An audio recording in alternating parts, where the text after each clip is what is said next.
we're learning about a challenge that has been linked to at least one death. It's called the Benadryl challenge.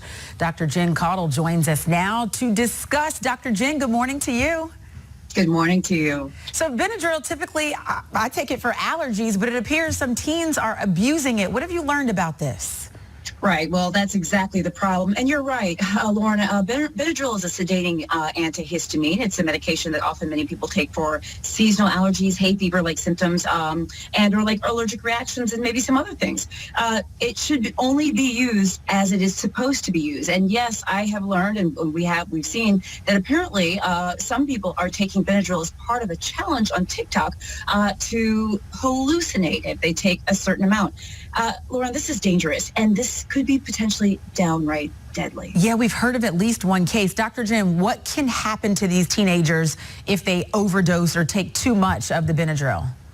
Right. So, and first of all, I should say that the accounts that I've heard about is people taking, multiple doses of it, 12 pills, what have you. But let me also say that, look, it doesn't have to be that much for a certain person. So a warning to anyone taking any medications the way that they are not supposed to, that shouldn't be done. But some of the symptoms of taking too much Benadryl can be things like seizures, heart arrhythmias, which means that your heart beats abnormally, may beat too fast, low blood pressure, dizziness, lightheadedness, drowsiness. There are many other potential side effects from taking too much Benadryl. But as I mentioned before, not only are the side effects a problem, it's potentially death if taken by the wrong person in the wrong way. Yeah, we've heard about a 15-year-old teen in Oklahoma killed, 3 teens in Texas hospitalized. What's your advice for parents, Dr. Jen, this morning? I know a lot of people are on social media using it and maybe sometimes abusing it.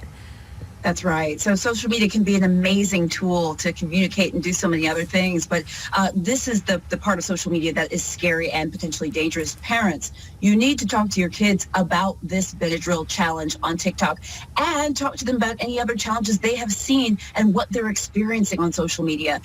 First of all, having that open and honest dialogue, I think, is so important. And then education.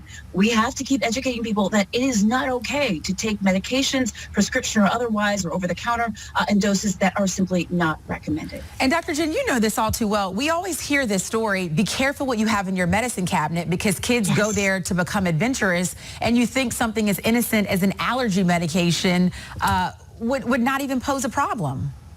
And I'm so glad that you mentioned that. You really sort of, with your question, underscore the importance of parents and family members locking up medications.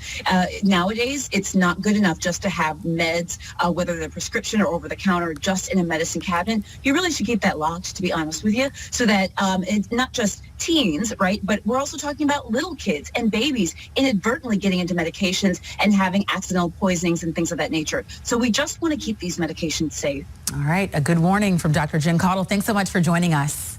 Thank you. And it's important for us to say the maker of Benadryl, Johnson & Johnson, told Fox News in a statement, the Benadryl TikTok trend is extremely concerning, dangerous, and should be stopped immediately. We are working with TikTok and our partners to do what we can to stop this dangerous trend, including the removal of content across social platforms that showcase this behavior.